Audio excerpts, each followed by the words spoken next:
Baik, Bismillahirrahmanirrahim. Assalamualaikum warahmatullahi wabarakatuh. Langsung saja, perkenalkan, saya Maulana Jafar Shodiq Supiansyah dengan NIM akhir 040 ingin mempresentasikan tugas presentasi dari mata kuliah Etika Profesi Hukum yang diampu oleh dosen Profesor Kamal Rusdiana. Pada kesempatan kali ini, saya akan membahas tentang Kode Etik Hakim, Kode Etik Hakim Mahkamah Konstitusi, Kode Etik Jaksa, dan Kode Etik Advokat. Sebelum saya membahas tentang Kode Etik Hakim, Jaksa, dan Advokat, saya akan membahas tentang apa itu kode etik. Kode etik itu merupakan suatu sistem norma, nilai, serta aturan profesional secara tertulis dengan tegas menyatakan yang baik dan juga benar, serta apa yang tidak benar dan juga tidak baik bagi profesional. Atau kode etik, suatu pola aturan, tata cara, tanda, pedoman etis di dalam melakukan suatu kegiatan ataupun suatu pekerjaan. Undang-Undang Nomor 18 Tahun 2011 tentang perubahan atas Undang-Undang Nomor 22 Tahun 2004 tentang KY, Pasal 1 Angka 1, Kode Etik atau Pedoman Perilaku Hakim adalah panduan dalam rangka menjaga dan menegakkan kehormatan, keluhuran martabat, serta perilaku hakim dalam menjalankan tugas profesinya dan dalam hubungan kemasyarakatan di luar kedinasan. Dasar hukum kode etik dan PPH yaitu keputusan bersama KMA dengan KY nomor 047 garing KMA garing 2009 dan 02 garing KY garing 2009 garing KE PPH Jungto putusan MA nomor 36 P garing HUM garing 2011 tanggal 9 Februari 2012 dan juga keputusan bersama KMA dengan KY nomor 02 garing PB garing KMA garing 2012 dan 02 garing PB garing KY garing 2012 PE PPH. Pada rapat kerja nasional Mahkamah Agung tahun 2002 di Surabaya, merumuskan pedoman perilaku hakim yang memperhatikan prinsip-prinsip dalam Bangalore Principles of Judicial Conduct. Bangalore Principles of Judicial Conduct adalah kode etik hakim sedunia. Dihasilkan dalam konferensi internasional di Bangalore pada tahun 2001. Yang isinya adalah Bangalore Principles itu nilai 1 kemandirian, nilai 2 tidak memihak, nilai 3 integritas, nilai 4 kesopanan, nilai kelima persamaan, nilai keenam kecakapan dan ketekunan. Selanjutnya maklumat KMA nomor 1 tahun 2017. Isi maklumat ialah memahami dan memastikan terlaksananya kebijakan MA Mahkamah Agung, khususnya di bidang pengawasan dan pembinaan yang dilakukan secara berkala dan terus-menerus oleh MA dan badan peradilan di bawahnya. Muatan KEPPH itu ada prinsip-prinsip berperilaku, kewajiban dan larangan, pengawasan, pemeriksaan, dan sanksi hukuman. Banyak yang bertanya, kenapa masih banyak pelanggaran terhadap KEPPH? Mungkin masih banyak pelanggaran terhadap KEPPH itu karena tidak pernah membaca atau kurangnya literasi, atau mungkin sudah membaca tapi kurang memahami, sudah membaca dan memahami tetapi belum dipedomani karena takut terhadap sanksi, atau mungkin karena dipedomani karena mempunyai kebahagiaan tersendiri. Selanjutnya, prinsip-prinsip dasar panduan kode etik dan PPH. Itu ada independensi hakim dan pengadilan, praduga tidak bersalah, penghargaan terhadap profesi hakim dan pengadilan, transparansi dan akuntabilitas, kehati-hatian dan kerahasiaan, efektivitas dan efisiensi, perlakuan yang sama, dan kemitraan. Selanjutnya, prinsip-prinsip dasar kode etik dan pedoman perilaku hakim. Prinsip-prinsip dasar kode etik dan pedoman perilaku hakim itu berperilaku adil dan jujur. Ada juga berperilaku arif dan bijaksana, bersikap mandiri dan berintegritas tinggi, bertanggung jawab dan menjunjung tinggi harga diri, berdisiplin tinggi dan berperilaku rendah hati, dan bersikap profesional. Selanjutnya, bentuk pengawasan ketaatan hakim terhadap KEPPH. Mahkamah Agung sebagai pengadilan negara tertinggi berhak melakukan pengawasan terhadap hakim. Ketua tingkat banding sebagai kawal depan MA melakukan pengawasan dalam lingkungan dan daerahnya masing-masing. Bawas MA selaku pengawas fungsional, KY pengawas eksternal, Komisi Penghormatan Profesi Hakim yang dibentuk oleh IKHI. Selanjutnya, Kode Etik Hakim Konstitusi adalah norma moral yang harus dipedomani oleh setiap hakim konstitusi. Hakim konstitusi ialah seseorang yang memangku jabatan hakim pada Mahkamah Konstitusi atau MK yang bertugas memeriksa, mengadili, dan memutus perkara yang menjadi kewenangan dan kewajiban Mahkamah Konstitusi sebagaimana diamanatkan dalam Undang-Undang Dasar 1945. Kode etik hakim Mahkamah Konstitusi itu satu, menjunjung tinggi dan mematuhi sumpah jabatan yang telah diucapkan, serta melaksanakan tugas dengan jujur dan adil, penuh pengabdian dan penuh rasa tanggung jawab kepada diri sendiri, masyarakat, bangsa, negara, dan Tuhan Yang Maha Esa. Yang kedua, menjauhkan diri dari perbuatan tercela dan menjaga wibawa selaku negarawan pengawal konstitusi yang bebas dari pengaruh manapun, arif dan bijaksana, serta tidak memihak atau imparsial dalam menegakkan hukum dan keadilan. Yang ketiga, memperdalam dan memperluas penguasaan ilmu pengetahuan, khususnya yang berkaitan dengan tugas sebagai hakim konstitusi. Yang keempat, memelihara hubungan kerjasama, memupuk kesetiakawanan, menjaga martabat dan nama baik, serta saling menghargai dan mengingatkan antar sesama teman sejawat. Pasal 3 ayat 1 dalam penyelesaian perkara hakim konstitusi itu bersikap dan bertindak menurut ketentuan yang digariskan dalam hukum acara dan juga memperlakukan semua pihak yang berperkara secara berimbang. Ini terus menjauhkan putusan secara objektif didasarkan kepada fakta dan hukum yang dapat dipertanggungjawabkan, menjaga jarak untuk tidak berhubungan langsung ataupun tidak langsung baik dengan pihak yang berperkara maupun dengan pihak lain, dan tidak mengadakan kolusi dengan siapapun yang berkaitan atau dapat diduga berkaitan dengan perkara yang akan atau sedang ditangani, sehingga dapat mempengaruhi objektivitas atau citra mengenai objektivitas putusan yang akan dijatuhkan, dan juga tidak menerima sesuatu pemberian atau janji dari pihak yang berperkara baik langsung maupun tidak langsung. Terus terhadap teman sejawat hakim konstitusi itu memiliki hubungan kerjasama, saling membantu dalam meningkatkan profesionalisme, saling mengingatkan, memupuk kesetiakawanan, tenggang rasa, serta menjaga martabat dan nama baik sesama teman sejawat. Yang kedua, tidak sekali-kali melecehkan teman sejawat. Yang ketiga, tidak memberikan komentar terbuka atas pendapat teman sejawat yang berbeda, kecuali dilakukan dalam rangka pengkajian ilmiah. Selanjutnya terhadap masyarakat. Hakim konstitusi itu satu, harus berperilaku sederhana, rendah hati, serta menghormati dan menghargai orang lain. Yang kedua, harus berupaya menjadi contoh teladan dalam kepatuhan kepada hukum dan norma-norma lainnya. Selanjutnya pasal 4 ayat 1 tentang susunan dan kedudukan itu, Majelis Kehormatan Mahkamah Konstitusi bersifat ad hoc, terdiri atas 3 orang hakim konstitusi yang dibentuk oleh Mahkamah Konstitusi.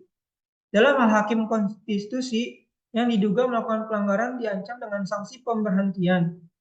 Majelis Kehormatan terdiri atas 2 orang hakim konstitusi ditambah seorang mantan hakim agung, Mahkamah Agung, seorang praktisi hukum senior, dan seorang guru besar ilmu hukum. Hakim konstitusi sebagaimana dimaksud dalam butir A dan B tersebut di atas dipilih dari dan oleh hakim konstitusi dalam rapat pleno Mahkamah Konstitusi. Anggota tambahan Majelis Kehormatan sebagaimana dimaksud dalam butir B dicalonkan oleh hakim konstitusi dipilih oleh rapat pleno Mahkamah Konstitusi setelah memberi kesempatan kepada masyarakat untuk mengajukan usul dan saran mengenai para calon anggota tambahan Majelis Kehormatan Majelis Kehormatan Mahkamah Konstitusi. Dan juga Ketua Majelis Kehormatan MK dipilih oleh anggota Majelis Kehormatan MK dari unsur Hakim Konstitusi. Selanjutnya tugasnya itu Mahkamah Konstitusi Majelis Kehormatan bertugas menegakkan kode etik dan pedoman 3 laku Hakim Konstitusi. Yang kedua, mencari dan mengumpulkan informasi atau keterangan dari pihak-pihak yang berkaitan atau yang berkepentingan dengan dugaan pelanggaran yang dilakukan oleh Hakim Konstitusi. Yang ketiga, memeriksa dan memutuskan tindakan yang akan direkomendasikan kepada pimpinan. Selanjutnya itu pemeriksaan. Pemeriksaan Majelis Kehormatan dilakukan secara tertutup. Pembelaan, setelah dilakukan pemeriksaan, Hakim Konstitusi yang diduga melakukan pelanggaran diberi kesempatan untuk membela diri. Selanjutnya putusan. Satu, sebelum putusan diambil, setiap anggota Majelis Kehormatan wajib memberi pendapatnya. Yang kedua, putusan sejauh mungkin diambil melalui musyawarah untuk mencapai mufakat. Yang ketiga, apabila mufakat tidak tercapai, putusan diambil dengan suara terbanyak melalui pemungutan suara. Putusan berisi satu, pernyataan bahwa hakim yang diduga melakukan pelanggaran terbukti bersalah atau terbukti tidak bersalah. Dan yang kedua, rekomendasi agar hakim yang diduga melakukan pelanggaran itu dijatuhi hukuman berupa teguran, pemberhentian sementara atau pemberhentian tetap dalam hal terbukti bersalah, atau direhabilitasi dalam hal terbukti tidak bersalah. Selanjutnya, kode etik jaksa. Jaksa adalah pejabat fungsional yang diberi wewenang oleh undang-undang untuk bertindak sebagai penuntut umum dan pelaksana putusan pengadilan yang telah memperoleh kekuatan hukum tetap serta wewenang lain berdasarkan undang-undang. Terus kode perilaku jaksa adalah serangkaian norma penjabaran dari kode etik jaksa sebagai pedoman keutamaan mengatur perilaku jaksa baik dalam menjalankan tugas profesinya, menjaga kehormatan dan martabat profesinya, maupun dalam melakukan hubungan kemasyarakatan di luar kedinasan. Selanjutnya tuh ada kewajiban jaksa. Kewajiban jaksa kepada negara itu setia dan taat kepada Pancasila dan Undang-Undang Dasar Negara Republik Indonesia tahun 1945 dan bertindak berdasarkan peraturan perundang-undangan yang berlaku dan melaporkan dengan segera kepada pimpinannya apabila mengetahui hal yang didapat melaporkan dengan segera kepada pimpinannya apabila mengetahui hal yang dapat membahayakan atau merugikan negara. Kewajiban jaksa kepada institusi itu menerapkan doktrin Trikarma Adjaksa dalam melaksanakan tugas dan wewenangnya. Terus menjunjung tinggi sumpah atau janji jabatan jaksa dan juga melaksanakan tugas sesuai peraturan kedinasan dan jenjang kewenangan dan menampilkan sikap kepemimpinan melalui ketauladanan, keadilan, ketulusan, dan kewibawaan. Dan ada juga kewajiban jaksa terhadap profesi jaksa, yaitu menjunjung tinggi kehormatan dan martabat profesi dalam melaksanakan tugas dan kewenangannya dengan integritas, profesional, mandiri, jujur, dan adil. Dan juga mengundurkan diri dari penanganan perkara apabila mempunyai kepentingan pribadi atau keluarga. Dan selanjutnya mengikuti pendidikan dan pelatihan sesuai dengan peraturan kedinasan dan meningkatkan ilmu pengetahuan, keahlian, dan teknologi serta mengikuti perkembangan hukum yang relevan dalam lingkup nasional dan internasional. Selanjutnya ada larangan profesi jaksa, yaitu memberikan atau menjanjikan sesuatu yang dapat memberikan keuntungan pribadi secara langsung maupun tidak langsung bagi diri sendiri maupun orang lain dengan menggunakan nama atau cara apapun. Dan meminta atau menerima hadiah atau keuntungan dalam bentuk apapun dari siapapun yang memiliki kepentingan baik langsung maupun tidak langsung. Dan juga menangani perkara yang mempunyai kepentingan pribadi atau keluarga atau finansial secara langsung maupun tidak langsung, melakukan pemufakatan secara melawan hukum dengan para pihak yang terkait dalam penanganan perkara, memberikan perintah yang bertentangan dengan norma hukum yang berlaku, dan juga merekayasa fakta-fakta hukum dalam penanganan perkara.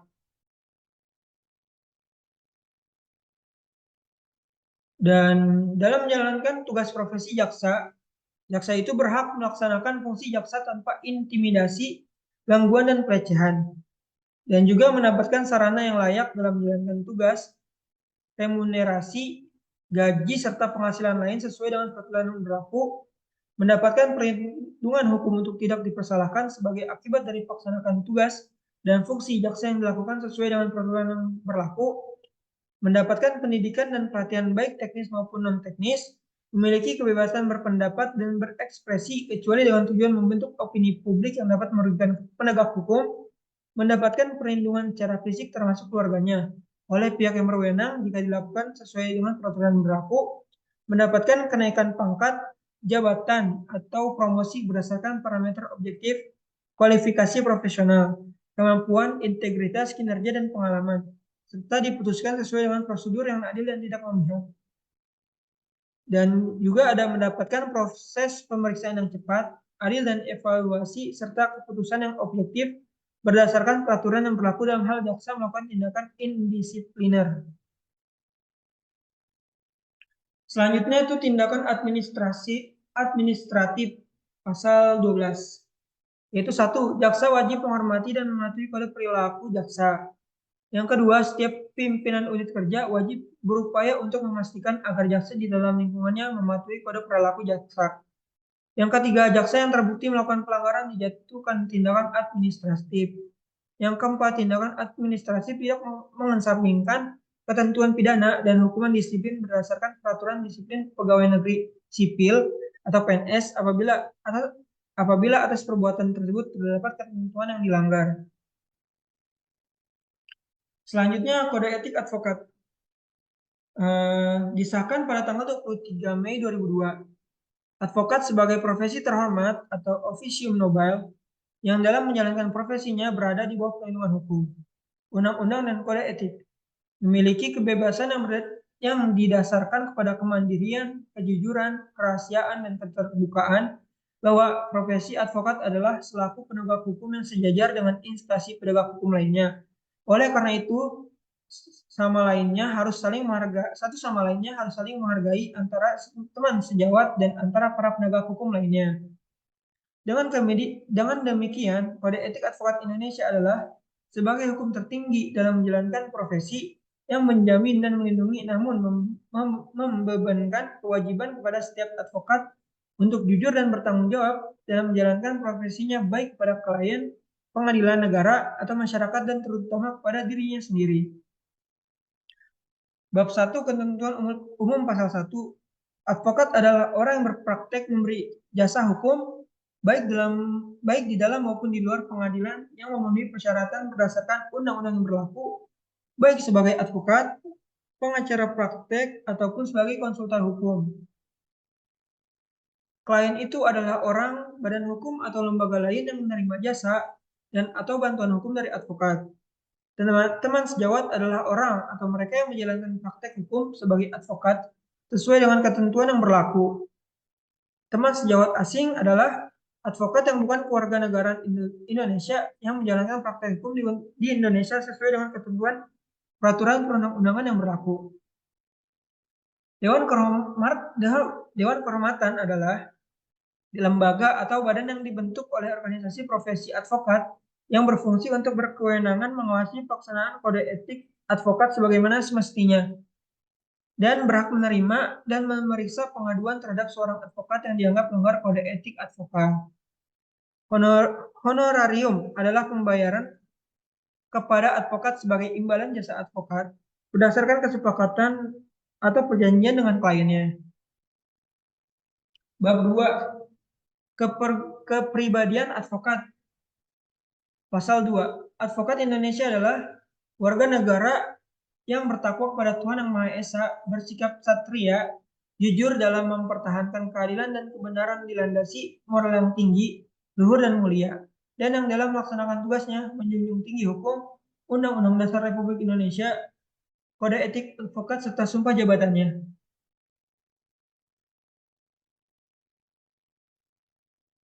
Selanjutnya, pasal 3 itu advokat dapat menolak untuk memberi nasihat dan bantuan hukum kepada setiap orang yang memerlukan jasa dan atau bantuan hukum dengan pertimbangan oleh karena tidak sesuai dengan keahliannya, dan bertentangan dengan hati nuraninya.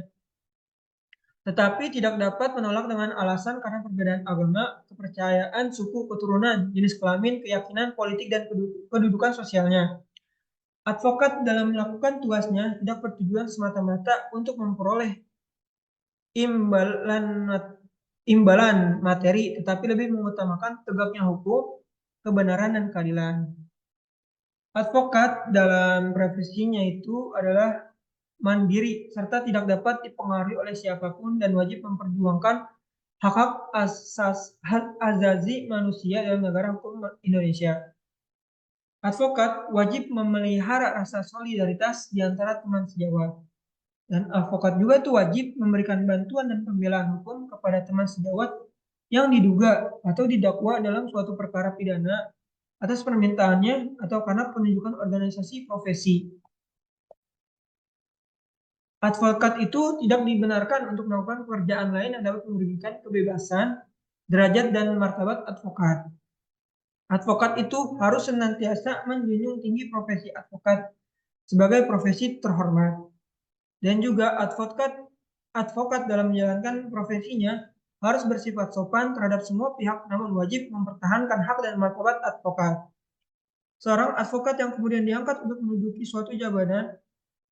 suatu jabatan negara, eksekutif, legislatif, dan yudikatif, tidak dibenarkan untuk berpraktek sebagai advokat dan tidak diperkenankan namanya dicantumkan atau dipergunakan oleh siapapun atau oleh kantor manapun dalam suatu perkara yang sedang diproses atau berjalan selama ia menduduki jabatan tersebut.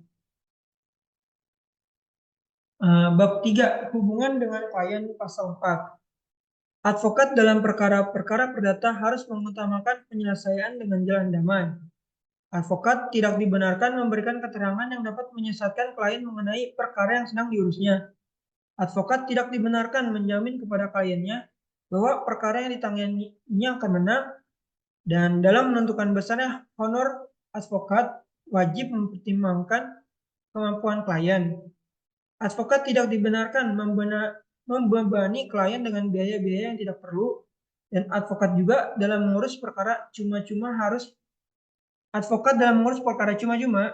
memberikan perhatian yang sama seperti terhadap perkara untuk mana ia menerima uang jasa. Hubungan dengan teman sejawat, yaitu hubungan antara teman sejawat. Advokat harus dilandasi sikap saling menghormati, saling menghargai, dan saling mempercayai. Advokat jika membicarakan teman sejawat atau jika berhadapan satu sama lain dalam sidang pengadilan, hendaknya tidak menggunakan kata-kata yang tidak sopan, baik secara lisan maupun tertulis. Dan juga keberatan terhadap tindakan teman sejawat yang dianggap bertentangan dengan kode etik advokat harus diajukan kepada Dewan Kehormatan untuk diperiksa dan tidak dibenarkan untuk disiarkan melalui media massa atau cara lain. Dan juga advokat tidak diperkenankan menarik atau merebut seseorang klien dari teman sejawat. Dan apabila klien hendak mengganti advokat, maka advokat yang baru hanya dapat menerima perkara itu setelah menerima bukti pencabutan pemberian kuasa kepada advokat semula dan berkewajiban mengingatkan klien untuk memenuhi kewajibannya apabila masih ada terhadap advokat semula. Dan juga apabila suatu perkara kemudian diserahkan oleh klien terhadap advokat yang baru, maka advokat semula wajib memberikan kepadanya semua surat dan keterangan yang penting untuk mengurus perkara itu, dengan memperhatikan hak retensi advokat terhadap klien tersebut. Selanjutnya, cara bertindak menangani perkara. Itu surat-surat yang dikirim oleh advokat kepada teman sejawatnya dalam suatu perkara dapat ditunjukkan kepada hakim apabila dianggap perlu, kecuali surat-surat yang bersangkutan dibuat dengan membubuhi catatan sens prejudice. Nah, yang kedua, isi pembicaraan atau korespondensi dalam rangka upaya perdamaian antar advokat akan tetapi tidak berhasil, tidak dibenarkan untuk digunakan sebagai bukti di muka pengadilan. Dan juga dalam perkara perdata yang sedang berjalan, advokat hanya dapat menghubungi hakim apabila bersama-sama dengan advokat pihak lawan, dan apabila ia hendaknya seketika itu tembusan dari surat tersebut wajib diserahkan atau dikirimkan pula kepada advokat pihak lawan. Selanjutnya, dalam perkara pidana yang sedang berjalan, advokat hanya dapat menghubungi hakim apabila bersama-sama dengan jaksa penuntut umum. Dan advokat tidak dibenarkan mengajari atau mempengaruhi saksi-saksi yang diajukan oleh pihak lawan dalam perkara perdata atau oleh jaksa penuntut umum dalam perkara pidana. Selanjutnya itu ketentuan-ketentuan lain tentang kode etik. Profesi advokat adalah profesi yang mulia dan terhormat atau officium nobile, dan karenanya dalam menjalankan profesi selaku penegak hukum di pengadilan sejajar dengan jaksa dan hakim yang dalam melaksanakan profesinya berada di bawah perlindungan hukum, undang-undang, dan kode etik. Pemasangan iklan semata-mata untuk menarik perhatian orang adalah dilarang, termasuk pemasangan papan nama dengan ukuran atau bentuk yang berlebihan. Selanjutnya, kantor advokat atau cabangnya tidak dibenarkan diadakan di suatu tempat yang dapat merugikan kedudukan dan martabat advokat. Selanjutnya juga, advokat tidak dibenarkan mengizinkan orang yang bukan advokat mencantumkan namanya sebagai advokat di papan nama kantor advokat atau mengizinkan orang yang bukan advokat tersebut untuk memperkenalkan dirinya sebagai advokat. Dan juga advokat tidak dibenarkan mengizinkan karyawan-karyawannya yang tidak berkualifikasi untuk mengurus perkara atau memberi nasihat hukum kepada klien dengan lisan atau dengan tulisan. Advokat itu tidak dibenarkan melalui media massa mencari publikasi dirinya atau untuk menarik perhatian masyarakat mengenai tindakan-tindakannya sebagai advokat mengenai perkara yang sedang atau telah ditanganinya, kecuali apabila keterangan-keterangan yang ia berikan itu bertujuan untuk menegakkan prinsip-prinsip hukum yang wajib diperjuangkan oleh setiap advokat. Dan juga advokat dapat mengundurkan diri dari perkara yang akan dan atau diurusnya apabila timbul perbedaan dan tidak dicapai kesepakatan tentang cara penanganan perkara dengan kliennya. Dan juga advokat yang sebelumnya pernah menjabat sebagai hakim atau panitera dari suatu lembaga peradilan tidak dibenarkan untuk memegang atau menangani perkara yang diperiksa di pengadilan tempatnya terakhir bekerja selama 3 tahun semenjak ia berhenti dari pengadilan tersebut. Pelaksanaan kode etik itu setiap advokat wajib tunduk dan mematuhi kode etik advokat. Dan pengawasan atas pelaksanaan kode etik advokat ini dilakukan oleh Dewan Kehormatan. Selanjutnya, bab ke-9 Dewan Kehormatan bagian pertama ketentuan umum pasal 10 itu 1. Dewan Kehormatan berwenang memeriksa dan mengadili perkara pelanggaran kode etik yang dilakukan oleh advokat. Yang kedua, pemeriksaan suatu pengaduan dapat dilakukan melalui 2 tingkat, yaitu 1. Tingkat Dewan Kehormatan Cabang atau Daerah.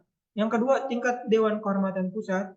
Yang ketiga, Dewan Kehormatan Cabang atau Daerah memeriksa pengaduan pada tingkat pertama dan Dewan Kehormatan Pusat pada tingkat terakhir.